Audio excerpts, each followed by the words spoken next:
James, I wanted to hit, well, you know what comes to mind because I jotted down this name. Kirk Herbstreit made a comment about Wake Forest being a possible upset, putting the Noles on upset alert just because it's going to be a bit of a game in which there's going to be a small crowd, not a big scene at Wake, and so forth and so on. But Herbstreit also made a comment. You mentioned Duke's first touchdown play, the long run. And he was adamant about this. He stated it and restated it about FSU's secondary being lazy on that play. You remember that? Yeah, I was there at the game, so I didn't hear that, but it was a mistake by Fintrell Cypress. He was in man coverage. You see the guy coming, you have outside contact. It's your job to not necessarily make the tackle, but redirect the guy into the defense where it's flowing. So if he would have just been there off of the edge, that running back runs into probably Kalen DeLoach or scraping Tatum Bethune. And it's probably not a touchdown. But if you watch the play, this is where FSU fans say the hold comes. They also praised the offensive lineman for the block, which was clearly a hold. Again, I always tell people, universal sign of hold is when they do this. That means they know they got caught and you're about to, and the referee didn't throw the flag, but Kalen spills the puller, keeps his arm free, and tries to turn, and the guy pulls him, which gives him the opportunity to get to the edge. But Fintrell Cypress should have been there. He doesn't do the tackling thing very well, but he covers pretty good. That would be that was the biggest mistake that Florida State made in the passing. And there's a couple other pretty nice sized runs, but that one obviously being a touchdown put Florida State in a bad situation. And I think Duke capitalized on, I'll say this, Duke capitalized on every turnover and downs in the first quarter. So, I mean, that is what you want from a team. You got to get your points while you can get them.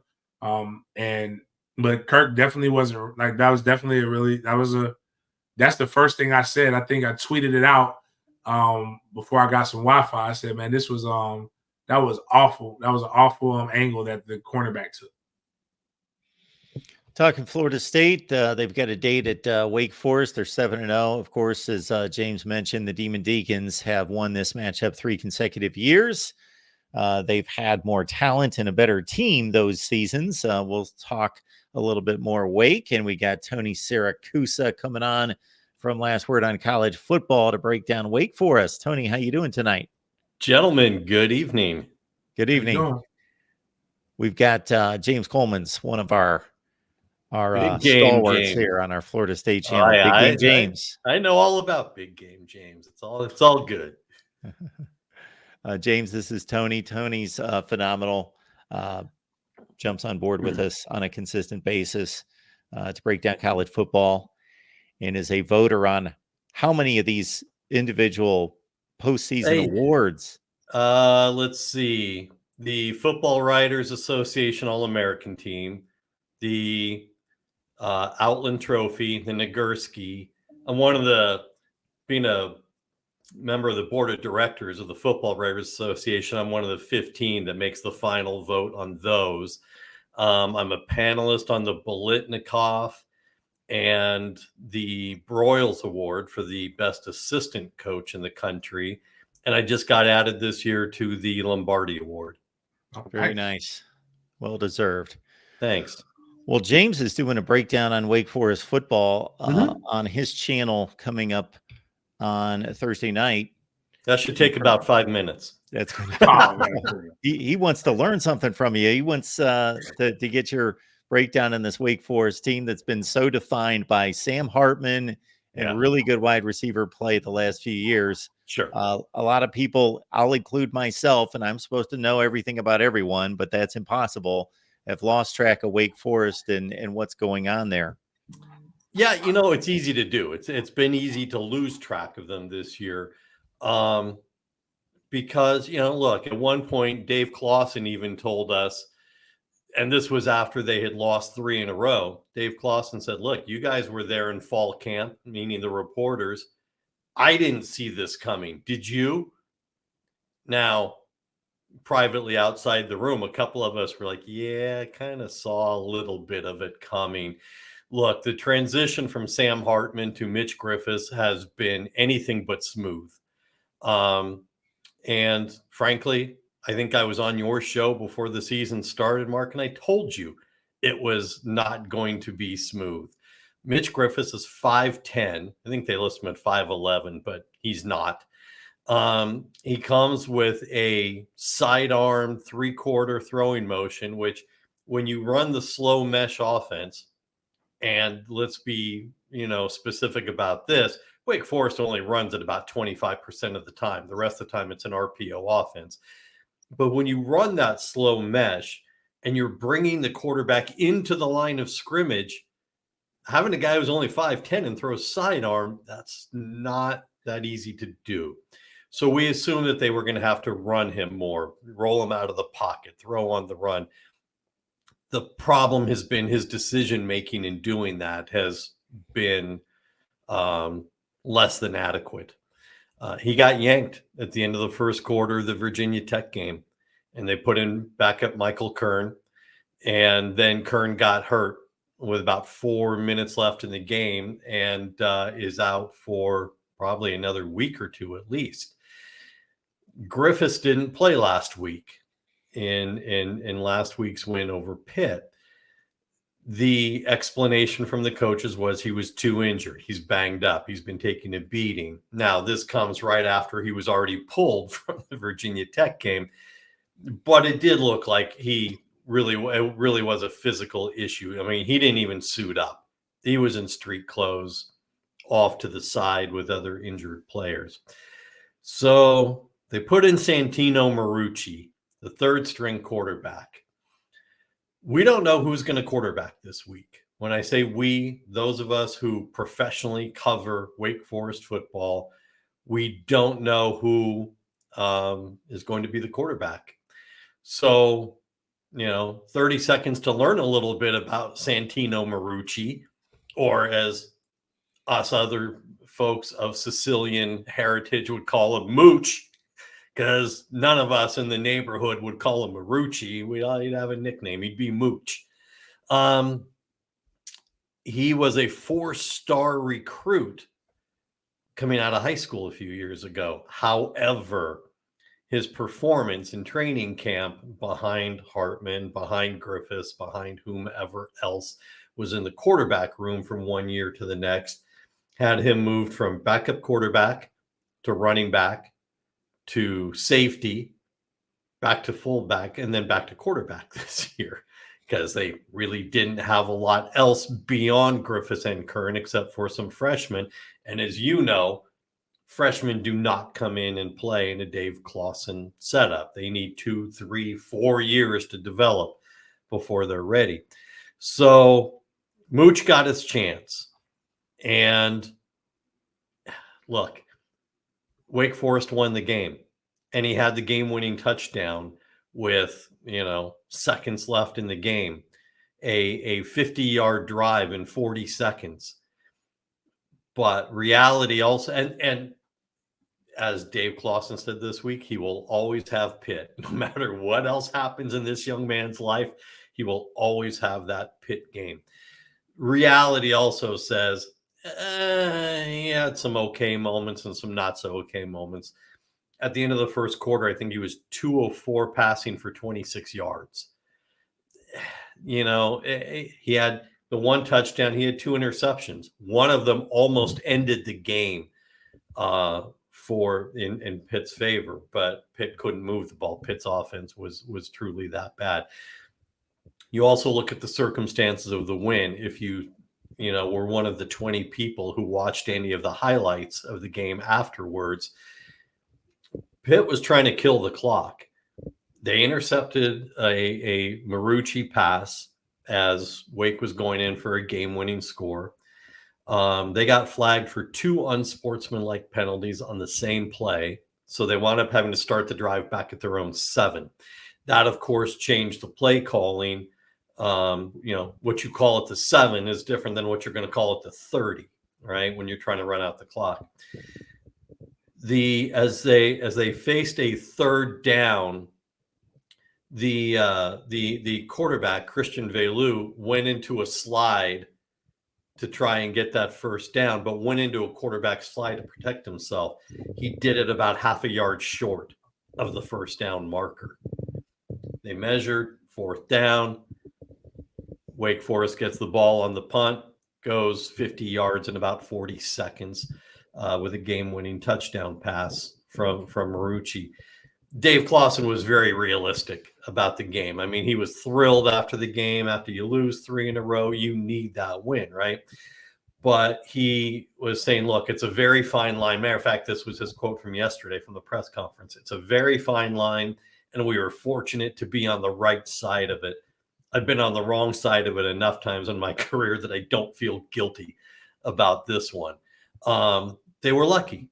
They got the win, and you celebrated, and you're happy. The defense played really well, and that's one thing that you're going to look for if you're watching this game. Through all of it, even through the losing streaks, Wake Forest defense has kept them in the game every single week. The linebackers are playing exceptionally well. The defensive front is getting a fantastic pass rush, stopping the run very well. Matter of fact, against Georgia Tech and Virginia Tech, both losses, the offense scored no touchdowns. All of the scoring came from defensive touchdowns and field goals. The defense is keeping them in the game. So it is that is the strength of Wake Forest right now. If Griffiths is going to play, you know what? Frankly, they're going to have to shrink the playbook a little bit because they asked him to take on the same playbook that Sam Hartman was running, and he's not up to it. Even though this is his 4th year in the program, it's his first year as a starter, and he's not into it. He's not capable of it yet. If it's Marucci, you probably got to shrink it even a little bit more, get it down to 7 or 8 offensive plays that he can handle in the limited first team reps that he's taken in the last week and a half or 2 weeks, and see what you get out of it. I will get out of the way and let you and James learn more about the other respective team. That's what I was going to ask. So that's a lot of turnover at quarterback. I mean, it is. Like, it is. Like, it's funny because while you were talking, I was just typing, just saying something I learned from somebody, and people, and trust me, Wake Forest has us spooked because of definitely the last 3 years. Sure. And they're like, well, they still beat us 3 years in a row, and we need to do this, and I'm like, guys, if we lose to a 3rd string quarterback that's played 4 different positions from what it sounds like, I'm going to be very upset. Anything can happen. I said anything can happen.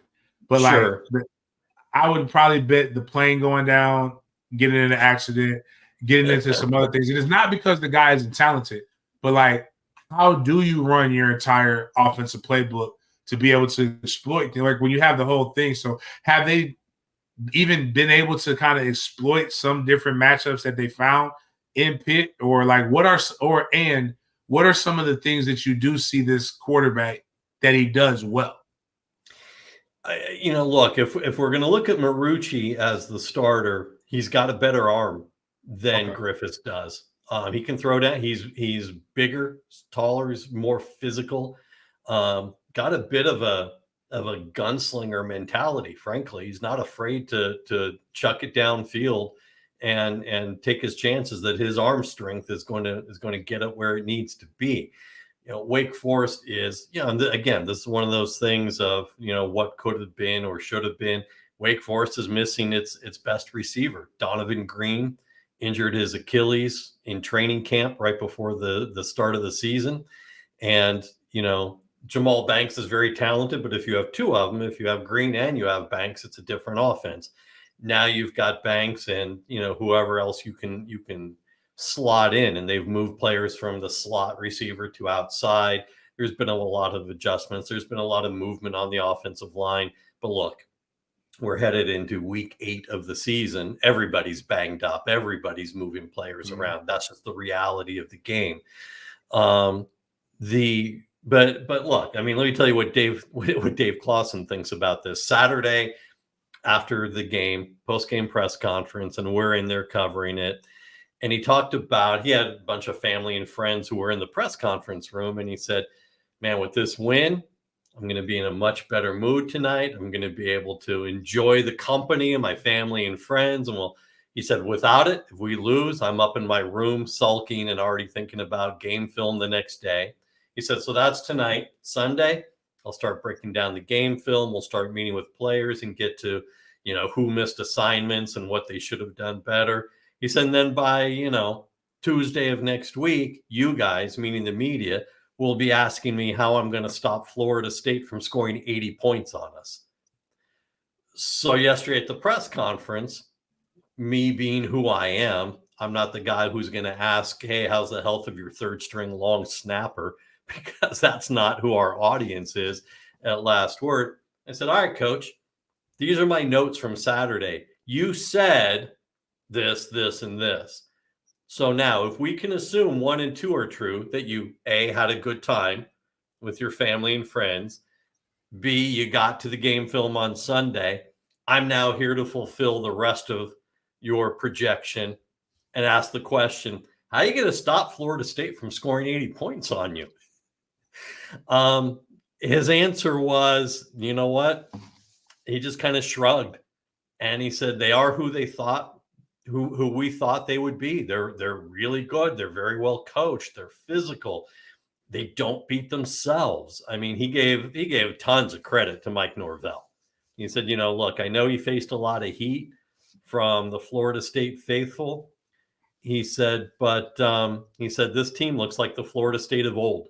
The Florida State of the 80s and 90s that was physical and could beat you up and had great talent at the skill positions. He said, and this was a quote from him. He said, I don't know if anybody in the ACC has done a better job of embracing and maximizing what college football looks like in 2023. And he said, and I mean that as a compliment to Norvell, the mix that he has of the recruits and the transfer portal players and how he's gotten that blend out of them. One of the things that impresses Clawson the most was, one, he was saying he doesn't know how Jordan Travis isn't getting more love nationally in the Heisman conversations. But the thing that impresses him the most is the wide receivers, the size and the physicality of these guys. I asked Clawson, I said, look, I watched the Florida State, Duke game, Mark, I record about 17 games every weekend. And I got home from Winston-Salem at about 10:30, turned on one game live on one TV, a recorded game on the other, and just started watching, through the rest of the weekend. And these guys as receivers, I asked Clawson, I said, to me, this is probably one of the best group of receivers in terms of blocking on the edges and blocking on the perimeter that we've seen anywhere in the country. He was in complete agreement. He said, it's kind of easy when you got a receiver who's 6'7", 237 pounds, like Johnny Wilson, or when you got a guy who's Keon Coleman's size. He said in his 10 years as a coach in the ACC, Keon Coleman is as good a receiver as they've ever faced. And he said, so when you got guys that are that size, yeah, they're good blockers. And with that kind of competition in the wide receiver room at Florida State, if you're not blocking during all the reps of practice, you're probably not playing. So they've got that skill. So look, I mean, he knows what he's up against. And his point was, we have to have a high conversion on third downs. We've got to keep our offense on the field. We don't have to have the big chunk plays that we usually want, but we've got to keep moving down the field. We've got to stay ahead of the chains, and we've got to have high third down conversion rate in order to keep the Florida State offense off the field. I see that Jeff Straley's here doing some advanced scouting for Michigan. He's got the video camera. Yeah, Florida State's a possible playoff opponent. So, but that's when we've struggled. Duke did that. Duke, Boston College, right. Syracuse attempted to do it. It didn't work out for them very well because we came out really, really hot. Right. Keep using all your downs. really does help. But from what you said is basically an accurate breakdown of what Florida State is. They do have really when I watched the last game, it is actually amazing watching Keon Coleman and Johnny Wilson block. Like they really enjoy blocking. And then you got Jaheim Bell, who's a tight end, but he's basically another blocking wide receiver that's out there. They do though tend to make what's frustrating is the mistake, the correctable mistakes that Florida State will make over time. Not just the drop passes; those are the ones that are easy to diagnose. Now, does Wake still run a 3-down, or are they a 4-down front? They primarily run a 3-down, but they have gone because they'll use a nickel back. But they have gone down. They have gone to a 4-down periodically this season. They do have good edge rushers, on the line. The linebacking core, the two linebackers that they've had have proven, Jacob Roberts and Dylan Hazen, have had outstanding seasons. I mean, that has been the strength of the defense. The defensive backs have improved. They have not given up the big plays. Last year, they were getting beat over the top far too frequently. And Clawson talked about it a lot at the end of the season. They have made it a thing where instead of playing it safe and getting beat, they're being a lot more aggressive. Now, that sounds counterintuitive, because if you're aggressive and you miss, you're giving up a big play. They're being aggressive and really not missing. I mean, they've given up, the defensive backs have given up maybe 2 big plays, in the last 4 games. They're keeping everything in front of them and being aggressive and attacking the receivers a lot more. Now, again, it's easy to attack the receivers when they're not 6'4", 6'5", 6'6". It's a lot easier. They have not faced a group of physical receivers like Florida State has. But it is definitely a different mindset that they're getting out of the defensive backs this season. Okay, so aggressive defense and obviously going to be well coached, because that's what Dave Clawson does do a good job of having guys. I hate the well coached, because it's not well coached that they don't get penalized. I joke with people, say if you go look at the most penalized teams in the nation, and then go look at the top 15, and there's probably going to be a lot of similarities to it. But when I say well coached, meaning even if they're outmanned physically, these guys are going to be where they're supposed to be at, and that says a lot for a well coached team. So that's I think a 3-down. I think with the Clawson and Brad Lambert, he brought Brad Lambert in from Purdue as his defensive coordinator last year. And so now in year 2, I think these players are much more well-versed in the schemes that Lambert brought. And Glenn Spencer, the linebacker coach that he brought in, the players seem to, have a better understanding, like you were saying, where you're supposed to be, not just reacting, but, thinking ahead of where the play is going. So, they haven't been gashed a lot for big plays on defense the way they were last year. What would you consider the strength of the defense to be? I would really consider it to be the linebacking group right now, the tackling in the linebacking group. They're blowing up plays within the first 3 to 4 yards. Running plays are not getting big yards past the point of contact. You're not getting past linebackers and picking up another 4 or 5 yards. They're ending the play at contact. And so, they're shutting down running games pretty effectively. Okay. I know Florida State's the last couple games has struggled against the 3-down front a little bit. It's not a struggle, but it's just with the 3-down front being able to bring that extra man or 2 from anywhere. Yep. When you're pulling linemen and you're doing a lot of stuff, it gets a little, people get lost. I know it's frustrating. Are our fans with the run game, because we do a lot of people call it the counter for some reason, but it's not a counter. We used to call it the power G concept. Basically, you're running off tackle and you're pulling two linemen. It's a little slower developing, but it's like more physical.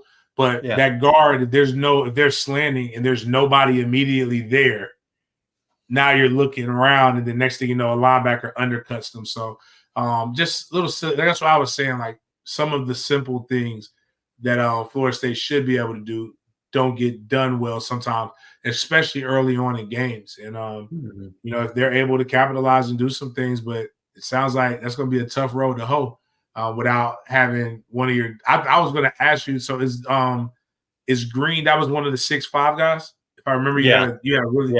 Donovan Green, and it's really unfortunate with what this guy has gone through. He missed the season 2 years ago when he blew out his knee. Worked really hard, worked on his physical conditioning, his upper body strength, came back last year and had a really good year. He was, for all intents and purposes, the number 2 receiver behind A.T. Perry. But really very physically gifted and could go one-on-one with really any defensive back, and really did a great job of securing those 50-50 balls because he could use his physical size.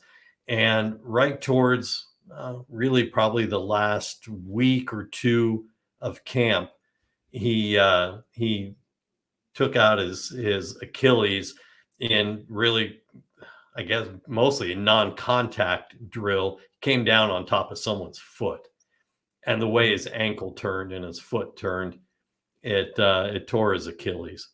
And so, they originally said 10 to 12 weeks, but, that's out for the season. So they have missed him. And they've got a good receiving group, but, no team is going to lose their number 1 receiver and be the same. I don't care what team it is. When you take a hit on your depth at a critical position like that, especially as you're bringing in a new quarterback, and those physically skilled and experienced receivers are almost like the safety blanket for that new quarterback, and then you take one of them away, it's definitely had an impact on the offense. I see Wake is 74th in total defense. If you look at yards per play, 57th rushing. James, it's an improvement over what it's been in past years. And when you're on the field quite a bit, that becomes difficult, obviously, to hold up late. No, you know what? I mean, that's a great point, Mark, because when you're doing your job and the offense is 3 and out, 3 and out, 3 and out, sooner or later something's going to give on the defense. They're not going to be able to hold that up for the entire game. And the Georgia Tech game in particular, the Clemson game in particular, a lot of 3 and outs out of Mitch Griffiths and the offense. Throws that just had you scratching your head wondering what he was seeing, because it was different than what everybody else was seeing. Part of the challenge with Mitch was, and will continue to be if he plays this weekend, trying to make up for what he did wrong the previous play, the previous series. He puts a lot on his shoulders in terms of trying to undo the mistake that was done. And, that generally tends to lead to more mistakes.